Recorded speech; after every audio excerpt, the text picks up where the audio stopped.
strong delusion.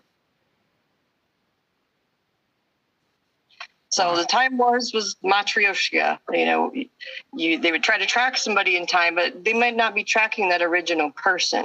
And that was kind of uncanny and funny about it. Because we could be in more places at once. Hollywood's done this for years. They have their own clone matrix of actors. There's no way that Tom Cruise could be in like 7 places at once sometimes. And they make movies and bases. They put them out 10 years later sometimes. So what John also did with me too is catcher's mitt was another code name that was used. He would throw me in time and then catch me on the other side. And then this is where they got the ideas to do the same things with objects and other things. I know that they did use his DNA to create more of him and more Johns. And this also shattered his consciousness because they created 6 other Johns out of his DNA, and they were called John Graysons. And one of the ones was my CIA handler in the Ozarks. And I remember them trying to confuse me many times to say, like, this is John. Like, don't you know this is John? But I knew that it wasn't. There's always a genetic original in these programs, like Genetic Wolverine is in India and Bollywood. And then the proteges, which were Wolverine Project Boys, those came from Montauk.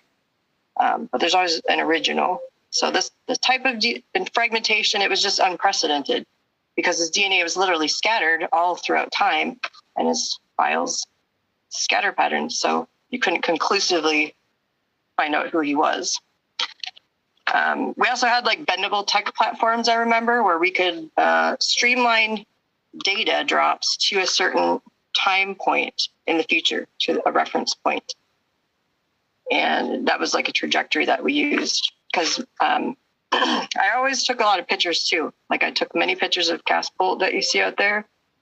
And for some reason, they would also use all of our pictures that they had us take as kids and then mix them up and throw all those pictures out at us in some weird type of mock interrogation sessions to throw us off our own timelines and tell us like, this wasn't you, this was this other person and things like that. So they had these weird screaming photo sessions that were like interrogation sessions with us that were only with our photos. Wow. So I have a question to ask on all of this stuff. So being a galactic courier, time traveler, involved in these projects, and jumping from one timeline to another in different places and all of that. What's the difference between how that affected you in 2012 and how that's affecting you in 2022? Has there been a change over the last 10 years relative to your system and experience in how that impacts you? And how would you describe that? Yeah, I think that there's a lot of things that I don't see, and a lot of quantum changes. My physical looks are changing a lot. I have pictures of myself that look nothing like myself many years ago. I've had to have many surgeries. I've had robotic assisted surgeries in Rochester, Minnesota, and other places, exploratory surgeries on my shoulder and arm, where they scraped out different adhesions and matter and other things. I couldn't even get the lab reports out of those surgeries and whatnot. So when I went into Total Recall, it's like my body had some type of Herkheimer effect, and I, for some reason, needed all these surgeries at a short period of time. So I think there's physical repercussions, but I would much rather live in knowledge and the light than live in the dark. The same thing happened with John too. His body would go through periods where it would just fall apart and they'd have to put him back together. And when I physically was with him a couple of years ago, I tried to do his taxes, and we found out that the Social Security number that he had used said that he was deceased. And the ironic thing is that God revealed it to us. There was a mural on a wall downtown, and it was his real Social Security number. So that was very strange. But I will say the only one thing that the online Titor does have right is the 177th Legion. That's his patch that he uses. What that was coined for is because the actual 177th Legion of demons came through a lodge in Joplin, Missouri. And that's why God judged it with that tornado, which was also in the Torah codes. Okay. So with that said, talk to me about centurions. Well, the Centurion program was, I'm getting that mixed up with Sentinel. Sentinel programming was done in upstate Vermont, and that had to do with V2K tech, things that we call the X-Men, like the towers up there, Bigfoots. Centurion, I touched on earlier, the first one, which was being trained in different time periods, like medieval times, 1500s, 1600s, 1700s, 1800s. For some reason, they did this to make us some type of game changer all across the board in the dimensions, because when you're dealing with Masonic grid networks and whole groups and factions of people that is on a large scale level like that, you have to look at it from like a 5D chess perspective and not all across the board, all across through time. And John was the only one who really could do that, since he had traveled so far and had went across the board so much.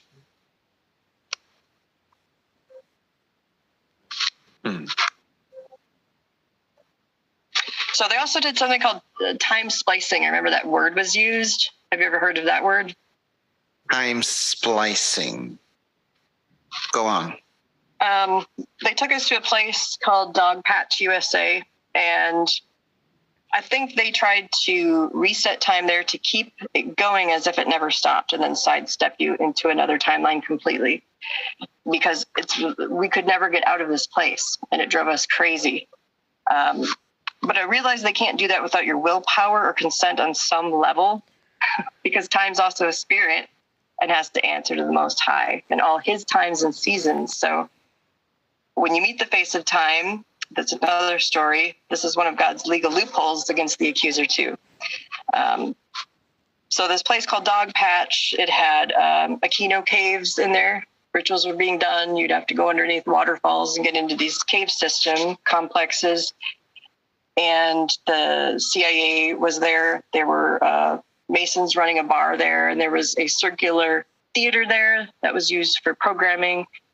And it was called Marble Falls, Arkansas. And it's a place we said we lost our marbles at, because it was a very creepy abandoned amusement park with all these other groups of people there. And there was bikers there that were similar to Hell's Angels, because they would get possessed, and they were trafficking girls at this location too. Okay, so there's a lot going on, and secret projects at night in this place. I finally get out of here. I get the memory back. I am 18 years old. For some reason, I am seeing a psychiatrist in a courthouse that's family appointed, and he's showing me a map, and I don't know where they took me to this place, the name of it. He's helping me to find locations, details, things that I thought was really going to set me free. At 18, I had a name picked out for myself. I was going to leave the area I was in. I had a plan. So what happened when I was 18, I had my legal papers ready. I was going to change my name, get free. I get ganged up upon at the courthouse, both my arms, my family members.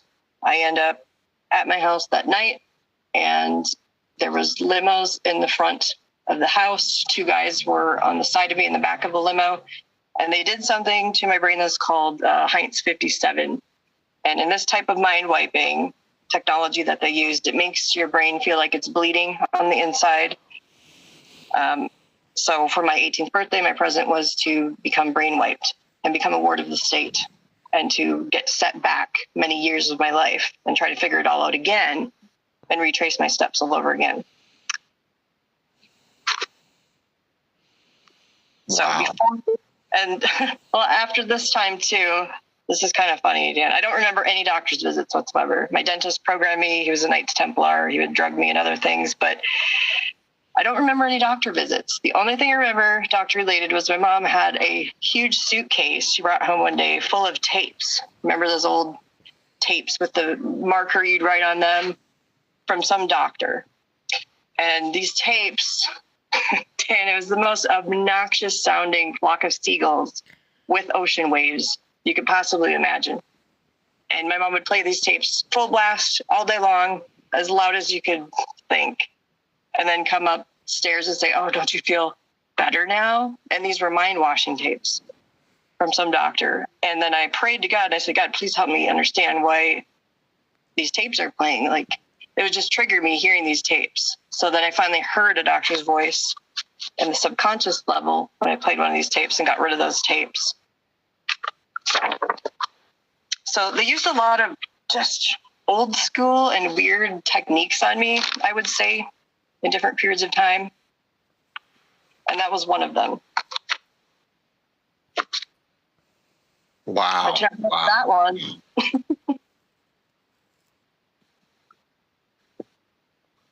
You have certainly seen a lot, Jerusah, and been through a lot. Let me just say this. You know, at the end of all of this, as far as we've talked, and there's so much more to discuss. At this point in your life, what do you see as your purpose in Christ? What has God called you to be and do? Well, he's always given me a heart for children, and I know I have a calling commission to set other captives free like myself, because he's always given me the ability to see things for what they really are. And if I didn't have that ability, I would have been stuck in periods of darkness longer than what God had intended me to be stuck in there, because he doesn't want you to stay stuck at all. So he's showed me over the years that with a sanctified imagination, there's no limit with him. And when you fall out of awe, if you're not in awe every day with who God is, then you need to fall in love with him again, because he's just that wonderful. So the scripture that he gave me recently was 2 Samuel 2:22. You have armed me with strength for the battle. You have subdued under me those who rose against me. In your strength, I can crush an army. And with my God, I can scale any wall. So that should be an inspiration for others that have been through literal wars like myself. And it doesn't even have to be big wars. It can be spiritual battles. It can be other types of war. But there are those that God has made war horses for this time. And I just want to encourage them that he is with you. He's never forsaken you. And he's always loved you and designed you for a greater purpose. And he's calling those ones back, because the Lord's heart is really wanting to gather the elect, first and foremost, that are deceived right now or lost. And he wants more testimonies to come out so that people can understand his mercy. It's not about us, and it's not us that the evil ones were attacking. It was Jesus Christ primarily. And especially for those who have been put through the ringer and stretched out so far that they thought they'd never come back or be whole, he wants to really reach these ones and speak to these ones today, because the ones in the fringe files who've been scattered to the outer fringes, these are the ones that he wants to lavish his love on, because they've had such a lack of love, for one. So if you call upon him, he'll bring back the remembrance of him, encounters with him of who he is and who you are, so that you can remember who you are and then receive restoration, rectification, and redemption. And then he can come in and fill all those voids and any emptiness. So his desire for you is to have fullness of joy, and most of all, to delight in him, so that he can delight over you and sing over you. Because I've actually had him sing over my DNA. And he wants you to know that if you feel too far gone or removed from his presence, it's because of his favor over you already that you're still here and have made it this far. He's preserved you by his grace for such a time as this. And that's proof that you have intrinsic value and a portion of his riches and glory. So we're here to sharpen each other as iron sharpens iron, and be refined and to edify each other in that process too. And he'll make himself known if you seek him wholeheartedly. And he also has a special name that he calls each one of us. And all you got to do is ask him what he calls you and develop that personal relationship with him. And he wants to set us right. He wants to set everything right. And his way is right. And he wants time set right and all crookedness removed from its path so that our path can be straightened out and there's no crookedness in us too. So he can return and give us a bright hope in a future that he's promised us, because his goodness is everlasting. Wow. That is so encouraging. Thank you, Jerusah. And with that said, I think we are going to close out this portion of the conversation. Friends, again, if you haven't heard Jerusah's first interview with me, you can go back on danduval.com or just anywhere that the Discovering Truth podcast airs and find it. And all I can say is I don't think we're done talking yet. So, folks, with that said, God bless and Godspeed.